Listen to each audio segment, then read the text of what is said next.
Hello, guys. I welcome you to the next episode of podcast at Dawdle. And today I have got Mr. Govind Negi, founder of Incredible Workplaces. Govind has been an HR leader leading the function for several enterprises. And now he's running his own business at Incredible Workplaces, where they're helping organizations transform through practical and innovative people centered solutions. I welcome you, Govind, and thanks for taking our time on Sunday for joining us.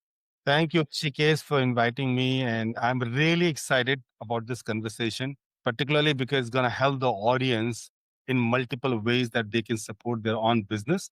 But also, I think for corporate folks, for learning how technology and work culture is shaping the future of work. Super. So, Govind, I would like to start with some of the innovative things that you are doing at Incredible Workplaces. Tell us a bit about that and the impact that it's creating for your clients. Yeah. So, Rishikesh, we started this venture called Incredible Workplaces, keeping in mind that we would like to build exceptional work culture in various organizations. And we are helping those organizations in multiple ways that we wanted to support them. Um, there are three ways by which we are doing this. One we call recognition, where we are helping organizations in assessing their work culture on the Pulse framework that we have built. And if the organizations are able to score 70% or more in the Pulse index, they become a certified organization. Interestingly, we have kept two levels of certification. The entry level and the easiest one is gold certified organization. And then we have platinum certified organization that has to go through a little bit of tougher process there. The second thing is transformation. We are helping organizations in consulting to do their culture audits, to build their employee and people friendly policies that helps them in turn build their businesses. And the last one is to also establish ourselves as a thought leader in the space of work culture, also giving opportunities to organizations to showcase their work culture to the world. So these are the various things that we are doing currently for building an exceptional work culture among organizations. Yeah, Govind. So I would like to go deeper into this. So, kind of work culture in India has always been, has started being talked about a lot these days. And, we have started taking clues from the best work cultures that exist across the globe. Where do you think, maybe, starting from a startup, which is say seed funded, going till organizations which are say mid-range or up to enterprise level, what are a few things which you have felt that work culture in India, specific to India, has to change? And what are a few things that are kind of very much prominent on your list, which you want to change in them? Yeah, that's a great question, Rishikesh, because I believe working with so many organizations right now, even in my corporate venture, and now that I'm also doing a business myself in the space of work culture, I also always felt that people are the core of the business. In my consulting assignments with multiple business leaders, whether small, honestly speaking, or big, and I know you're also a startup founder and you does an amazing job there. And I'm sure you will be able to relate with that. But I would say not only you, Rishikesh, there are many other big established organizations who kind of they're not able to put a lot of emphasis on the people side of it. I believe if you have the right kind of people to do the right kind of job, the business is, has to grow. There's no way that it will not grow up in the ladder. So one thing is that people has to be the center of the culture that organization need to understand. I believe that organizations are taking this seriously nowadays, because when we assess organizations, there are multiple range of organizations that actually participate in the surveys that we do. It could be a small to mid to large to very large organizations. And when we assess them on the Pulse framework, we have realized that people is always been the core of it. And the question that you ask is that if there is one thing that they need to work on the work culture side that will make a difference, and what is that Indian companies nowadays lacking on is what I would call is leadership deficiency. I believe that the organizations are not able to give a lot of attention to the leadership of their organization. And I meant in all the aspects, whether it is to bring the right kind of leader or it is to nurture leaders within the organizations, or the existing leaders understanding that how their leadership style is impacting the growth of the business. So, in my view, that is the one thing that the organization need to really take seriously, at least in India, through our surveys that we do. Yeah. And I would like to tell one thing is that, a lot of people feel that Somebody who has done a lot of startups or worked in a lot of startups can be a great founder. But as far as my experience go, Govind, I started my career with a very established company post my MBA, and the only one thing which made a difference, a hell lot of a difference in my life, was my boss. The first few days he basically took it to identify what kind of a person I was, and he engaged me in those activities because he knew that he's a typical startup kind of person, right? He wants to take up challenging tasks, and I didn't realize it for like 1.5 years. And then when I look back now, I see what an amazing leader he was. The way he drove different people coming from different colleges, from different eminent colleges, and it was all different for different people. And that is where, Govind, you rightly told, where I felt is that, these leadership traits are very much lacking inside, Indian workplaces, especially when it comes to startups or, seed or even, post seed funded startups. That is where it needed to be done. And you are absolutely right once you say that it's not the ideas which make a business, it's the people who actually make businesses. So, completely aligned with this. And thank you for, so much for actually sharing this. Now, I will go back to my next question, which I have going for you, since you have driven, HR practices in various organizations before starting, your own venture. Is that an early stage startup has to manage the expectations of a lot of the early employees who join at a lesser salary, with an expectation that, this startup will perform well and we will, kind of make a good outcome out of it. They also have to kind of cater to the expectations of external partners in terms of advisors, investors, and a lot of constraints, in terms of capital, fluid nature of business. A lot of pivoting is happening. What would be your advice in this regard to, such an ecosystem of founders who have started building, and how should they get the best out of their people? Yeah, and Rishikesh, you actually asked the question that actually resolve around 360 degree of the startup ecosystem. So I would start with people first, and then I'll go to the investors and the external. So I believe that you as a founder has a lot of weight on you to take the vision, the passion that you share to forward. So hence it is important that you need to have like same kind of people who share the same passion, but comes with a different skill set that you don't possess, because then you need diverse people to work with you. Starting with, when I started IWP, I started doing things by myself to begin with. Touch wood that we got really fabulous response. Even speaking today, we have 130 clients that have applied to the certification, and almost 60 of them has already gone through the process and been certified. But soon I realized that this is something that I can't take on my shoulder again, and I need to build a team. So that's where I started finding, right kind of people who can drive this initiative. Now, again, when you go to the market and start finding people, as your questions apt on that, is that how do you make sure that people buy the idea that you are driving? You are sold, of course, that's your idea. How does you make other people to believe in the idea that you have and believe that they can put their career on stake for the idea that you're driving? That's what I believe.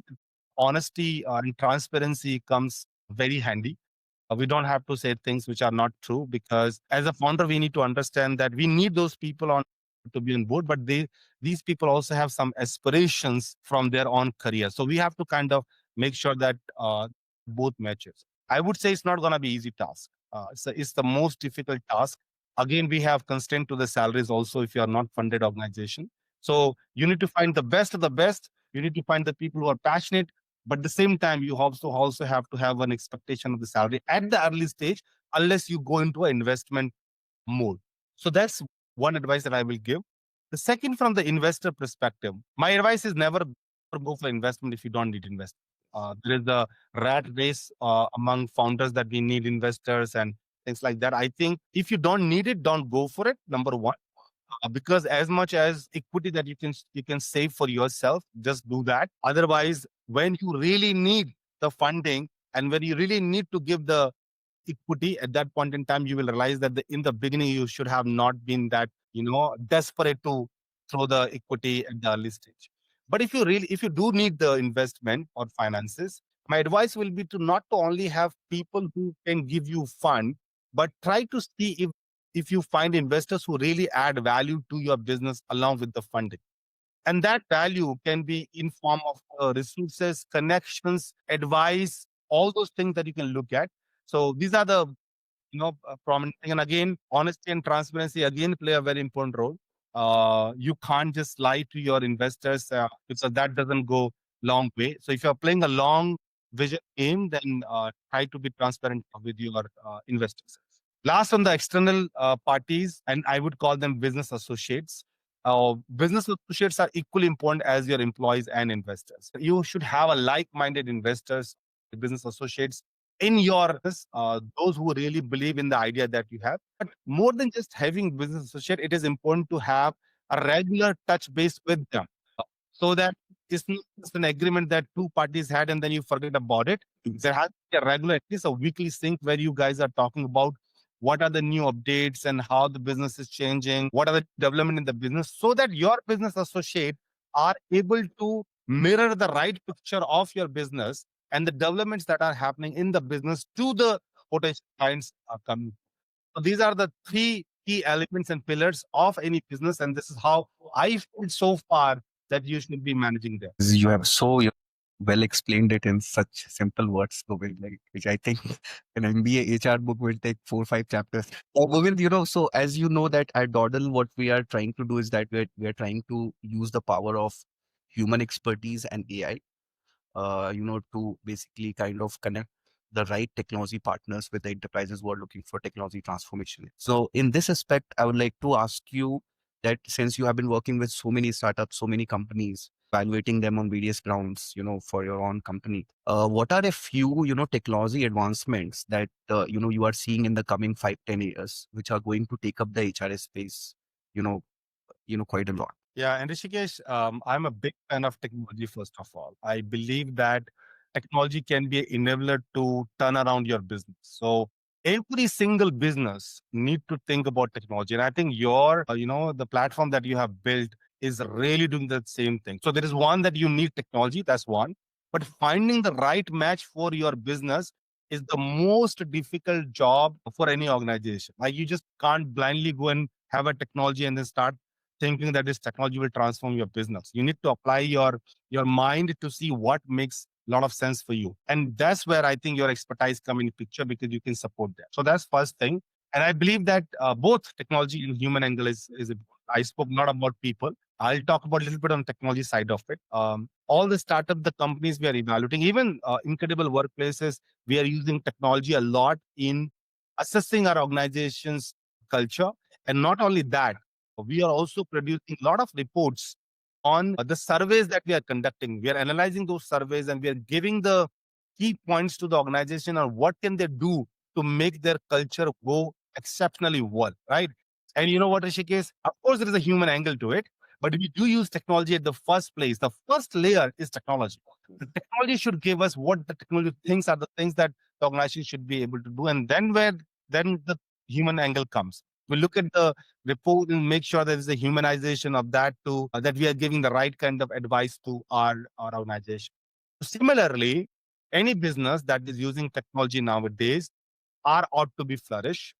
That's for sure. And a lot of buzz around artificial intelligence. I think um, organizations should definitely leverage artificial intelligence in whatever way they can. I know that a lot of people are also against it, but I believe that if you can, there are pros and cons for everything, right? If you can use it to the best interest, it will definitely help.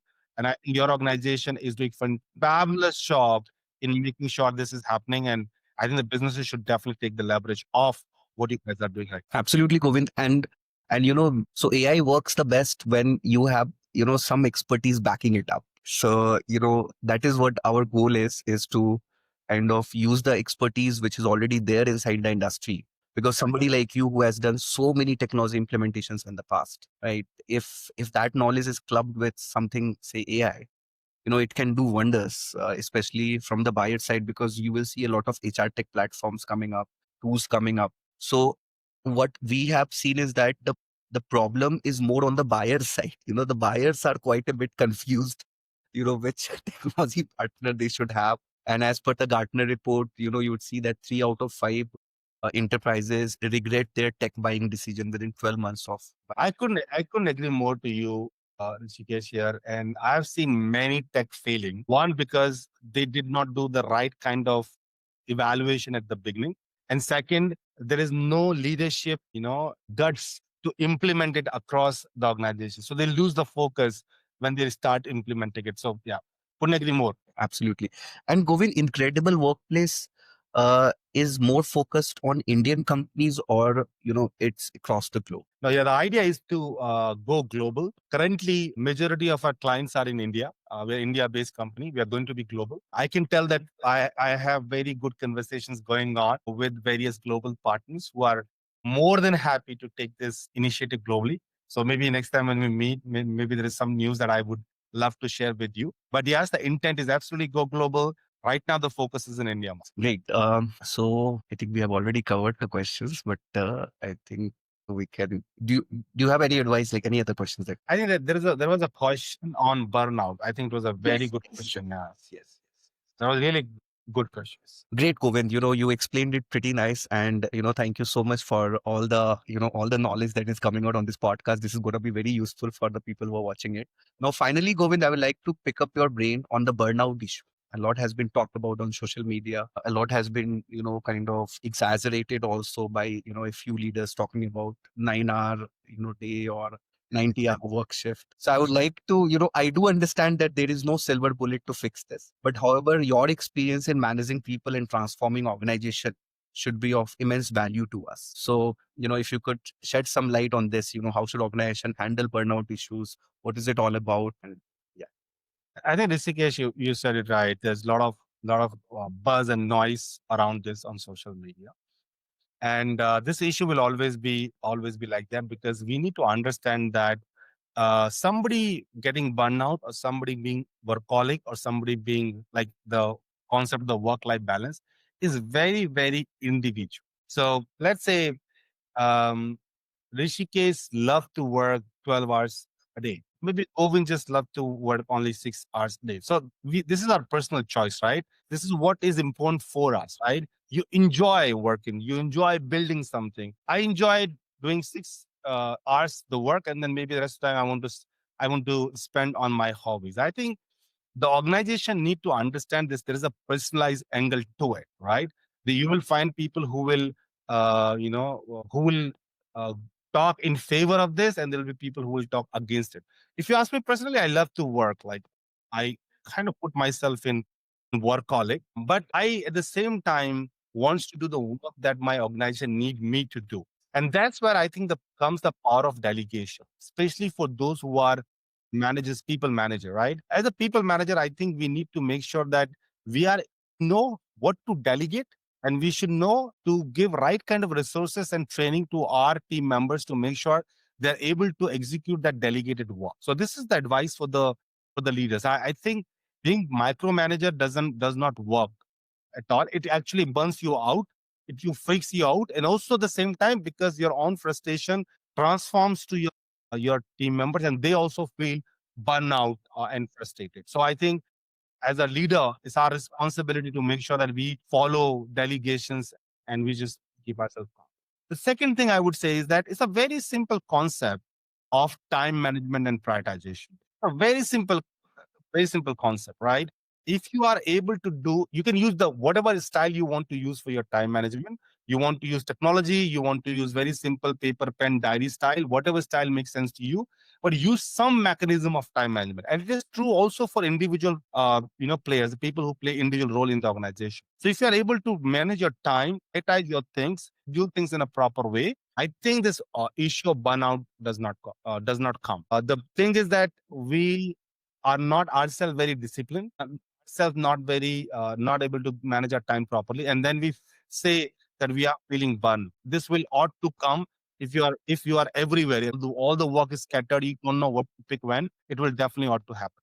So again, to end this, I would say burnout is a very personal thing. You might feel burnout in 12 hours. I might feel burnout in 6 hours, right? Because that's how we are, designed. So that's what my opinion will be. No right, no wrong. It's a perspective, the way you look at it. Absolutely. So true, Govind. This is such a personal angle. And, one of the things that Although our team is quite small, but one of the things that we implement, which kind of resonate with what you told, is that I kind of, made a habit inside all the team members that in the morning when they're starting the work day, they should take an action and write down what they are going to achieve today. So I'm not going to tell them, they should write what they're going to achieve today. There is no monitoring, nothing. And at the end of the day, they should tick or untick what they thought they would achieve and they didn't achieve, so that they can take it ahead. And this has led to such great kind of ownership amongst the people. And this is something which I learned from one of, I think, there was one of the sales leaders whom I used to report to. He used to say that, if you give targets to your sales team, they will always defer. But if you will ask them, hey, you tell me what is your target, they will always quote a better number than what you thought of. I would say, Rishikesh, you are on the way to become incredible workplaces. Absolutely.